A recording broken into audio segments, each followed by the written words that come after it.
Today on Monkey Life, a playmate for Bulu when baby Rieke finally arrives at the park.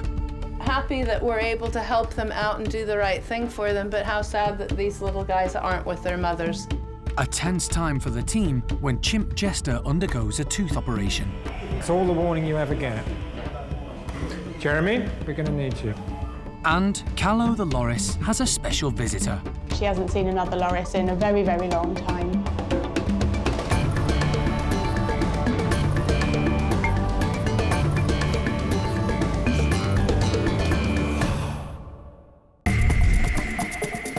Monkey World in Dorset, buried deep in the English countryside, is the largest sanctuary of its kind on the planet. For more than 25 years, the team, led by Dr. Alison Cronin, has rescued and rehabilitated abused and unwanted primates from all over the world. We've really done everything we can to make her journey as smooth as possible. The park provides a home for more than 240 monkeys and apes, allowing them to live out their lives in safety and peace.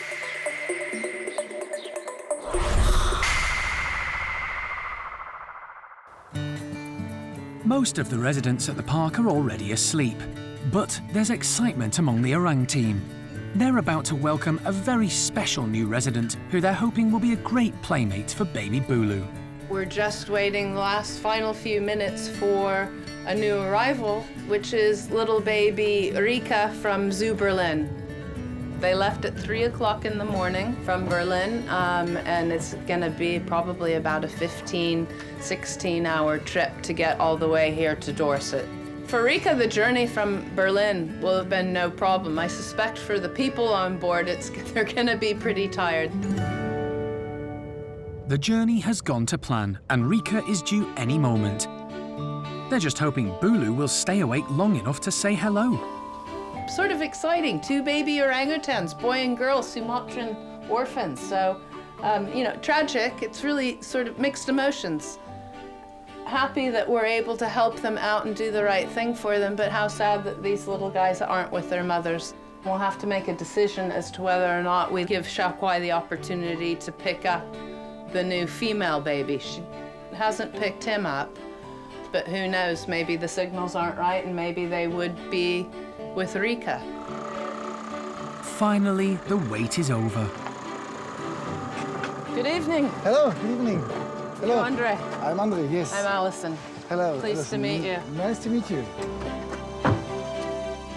The teams would like the babies to meet tonight before they sleep.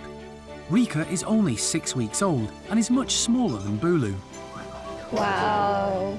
Tiny, tiny.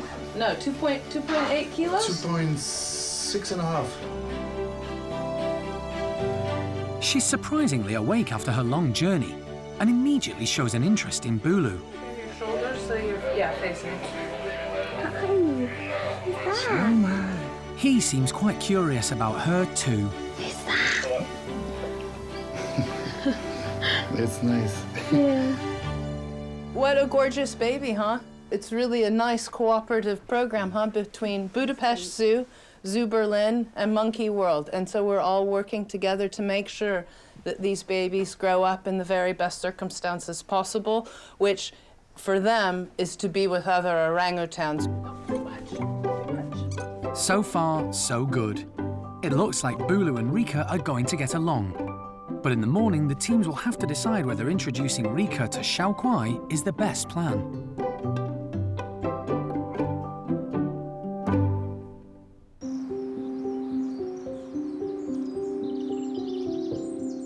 It's not just the orang team who have their hands full.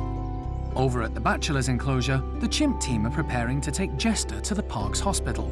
He has a swollen face, which they suspect is being caused by a rotten tooth. Animal manager Jeremy Keeling and vet John Lewis are going to need extra help with the procedure, so have called on the services of wildlife dentist Peter Cortez. Jestah has had problems with the tooth in the past. We think he's broken it. It's been filled before. When we get him down, we'll see the extent of that. The rest of the bachelors know something is going on. Jestah has been isolated in one of the chimp bedrooms. He needs to be anaesthetized before they can move him. Normally, the chimp team who know him well would inject him by hand, but he's not cooperating. Right. John is going to have to dart him. This can be stressful all round, but there's no other option. Why make me the bad guy all the time? Because nobody likes you anyway. Jestah isn't happy to see John, but he does manage to tranquilize him. Jester's been darted, we just have to wait for him to go to sleep. He unfortunately wouldn't take an oral pre-med, which just chills them down and makes them far less anxious about being darted. The team face an anxious few minutes as they wait for the anaesthetic to knock Jestah out.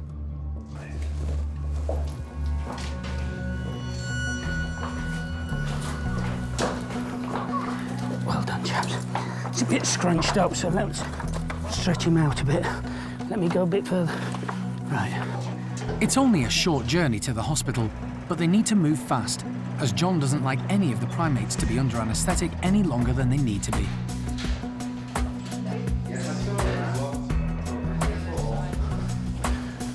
Are we good? Once John is happy that Jestah is stable, Peter can take over. Obviously, there's an infection there, and looking at it, I must have treated him many years ago, and he's got a split canine tooth all the way up, and that's infected. This is worse than expected, and getting Jestah's tooth out will need major dental surgery. I had no idea what was involved. We don't know, he hasn't been anaesthetized for a long time. So we just have to get on and do our best and get it done as quickly as possible.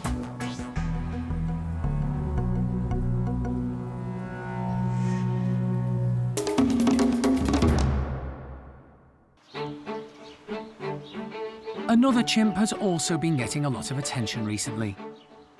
Paddy's son Bart lost his mum Susie after she was found to be suffering from a serious heart condition. There was concern among the team as to how he would cope without her, as he's only 6 years old. But fortunately, his dad, who he's very close to, has stepped into the breach, and the whole group has rallied round. His big sister Eddie is also providing some much-needed reassurance. Bart seems to be bouncing back and is once again testing everyone's patience. He gets away with more than he should, partly because he's little, but also because he's the leader's son. Paddy doesn't reprimand him as much as he ought to, and no one else does because they don't want to upset Paddy. He notices Mickey and Buster chain walking. The mischievous chimp considers winding them up, but wisely leaves them alone. To keep the chimps occupied, the staff have decided to make them work for their food. They've hidden some tasty treats inside these tubes.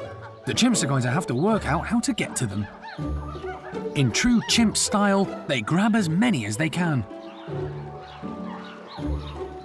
Greedy Gamba, Kathy and Beth don't waste any time. Bixer chooses the bigger tubes. They're easier to get into, but quite a handful. Paddy, meanwhile, is already tucking in. There are plenty of tubes to go round, but Bart can't resist a daring raid. And Buster decides to join in with the fun. He's got his eyes on Gamba's tubes, but he's having none of it. It's not difficult to get the food out from the top of the tubes. But once the easy pickings are gone, they need to work out how to reach the food further down.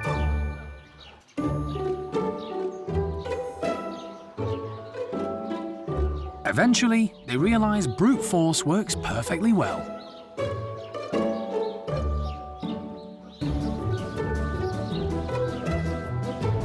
But it's not just tubes today, there are other things to play with. And Buster's still keen to have some fun with Bart.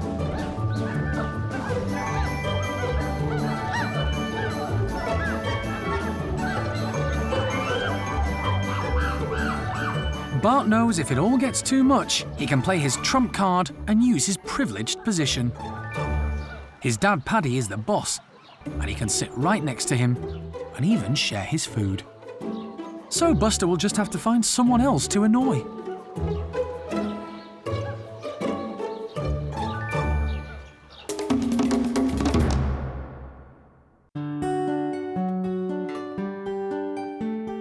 New playmates Bulu and Rieke seem to be getting on famously.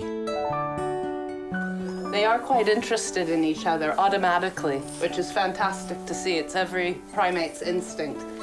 We just have to watch out for his flailing arms, and we'll have to keep an eye on his fingernails and her eyes, because as he flails about, he can actually inadvertently hit her in the eyes, and we just want to make sure that she doesn't get a scratched eye. The team now has to decide whether or not to introduce Rieke to Hsaio-quai. I can convince myself either way. Do we try and give Rieke to Hsaio-quai, like we did with Bulu Mata? She went in, she was nice with Bulu, but didn't want to pick him up or show an overwhelming interest in him. I'm a little bit more concerned about Rieke in that she has never fed from her mother, and Bulu had. This isn't an easy decision. Even if Hsaio-quai does accept Rieke, Rieke may not feed from her, in which case they'll have to be separated again. But on the plus side, Bulu and Rieke are already showing signs of bonding. She definitely instantly responded to being alongside Bulu Mata and looked at him, which is really nice. I'm really pleased for them because the two of them are going to have a long childhood growing up together. It's time to take the two babies down to the nursery to settle them in and ponder on the decision. They're going to put Bulu into his playroom and Rieke into his old baby tunnel. There will always be somebody here to supervise that he is not grabbing the baby, and when there is somebody here, we will leave the door open and supervise. If the keepers have to go somewhere, they will gently close the slide so that she is safe. Yeah.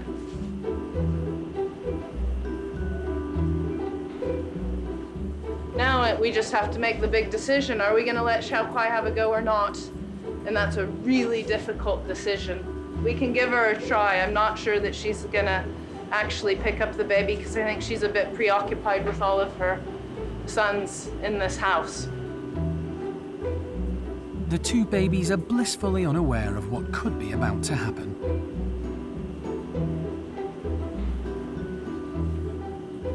Keepers are concerned about giving her to Hsaio-quai right now. Okay. So they would, I think, prefer to wait until she's a little bit more together, I guess. So just to do the try a little bit later. Yeah. With Rieke settled, it's time for Andre to say goodbye before he heads back to Berlin. It was fantastic for us to see that both Bulu Mata and Rieke started to get in contact with laying their heads next to each other. And the future for her is good because of all the options they have here. And of course, the people who work here who are really experienced in the way they handle and work with the animals. So it looks like another budding friendship is about to blossom in the orangutan nursery.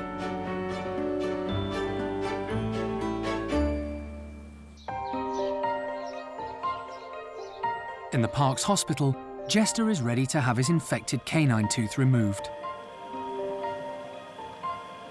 Canine teeth are the big, long, sharp teeth they use for fighting, killing. If the teeth are split, then the bacteria can go all the way up into the bone and you'll get an abscess from it. Canine teeth have very deep roots, and that makes them hard to extract. But for Jester, there's an extra complication.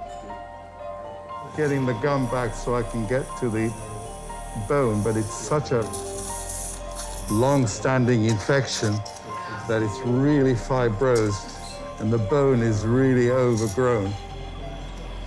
Peter will have to remove the bone that's fused to the tooth to release it. and then stitch the gum back together. It's a challenging procedure. Dental surgery on the bigger animals often looks rather brutal. With us, we can go back for repeated appointments and have a little bit of work done at each appointment. But for a chimp, that means an anaesthetic, and we don't want repeated anaesthetics. So Peter has to do it comprehensively in one go.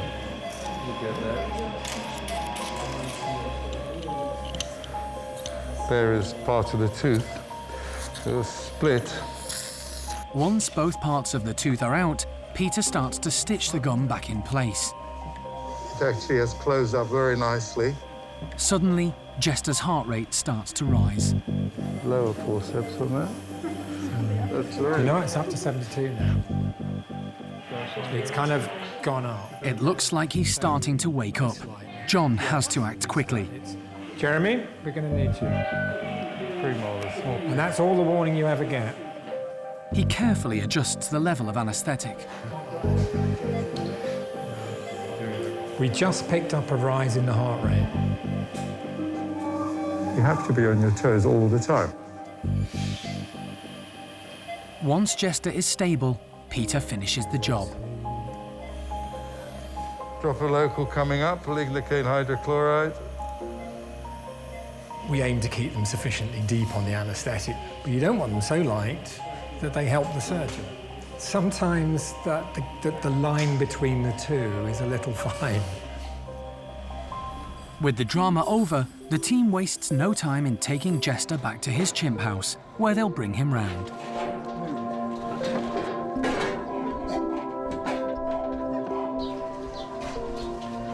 A quick check, and then John reverses the anaesthetic to wake Jester up.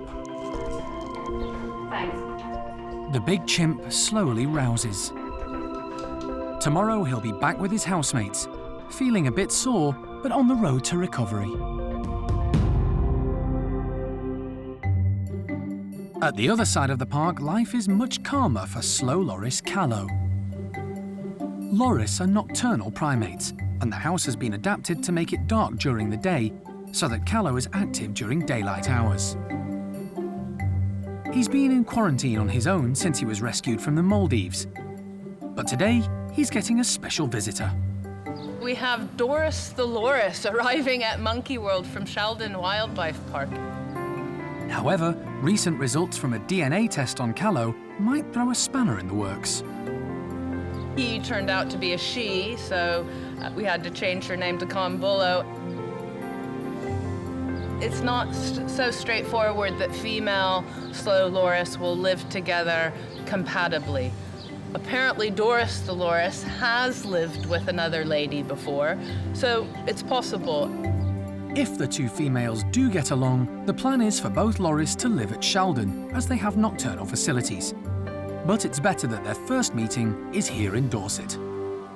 We've got 4 separate bedrooms in a circular setup where the ladies can sort of move about without having to be confronted with each other. We're all sorted and ready to go, and we'll set them in bedrooms across the corridor from each other. Doris is accompanied by her keepers. This is a big moment for newly named Bulu. Everyone is hoping they'll hit it off. Bulu looks on with interest. Look at her watching. She is like...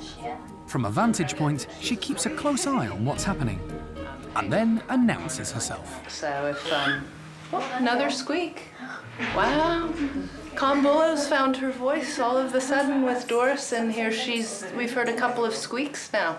Maybe that'll turn into a whistle and a chatter between the two ladies. Hopefully it's all good. Bulu seems eager to meet her new neighbour, so the team follow her lead and open the door.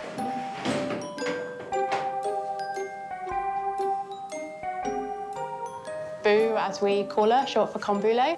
She's the one that's moved into Doris's space. She hasn't seen another loris in a very, very long time. So, yeah, it's difficult for both of them, but Bou's definitely more keen.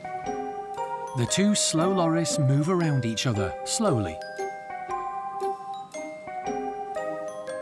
We've just had some contact between Doris and Boou. Basically, Boou approached Doris and just they touched noses and had a bit of a sniff, and then Doris actually started grooming Boou, which none of us expected that so quickly. So we're really, really happy. So yeah, definitely a positive interaction.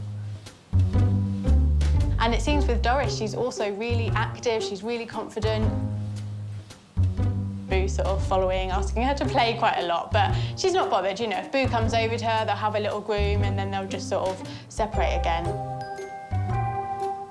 By looking at Doris and Bou's behaviour at the moment, they seem happy, so that's the most important thing for us. This initial meeting has gone better than anyone could have hoped. But Boou and her new friend Doris will need to spend more time together over the next few days to make sure they really are compatible before the team will be happy to let them go back to Sheldon.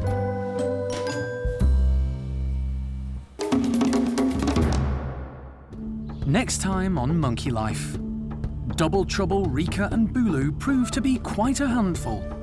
I would liken it to having twins, I think, caring for these two. And Stumpy Phil is given a helping hand as his eyesight begins to fail. He knows that when he hears that sound, that means he's going to get food, so he will come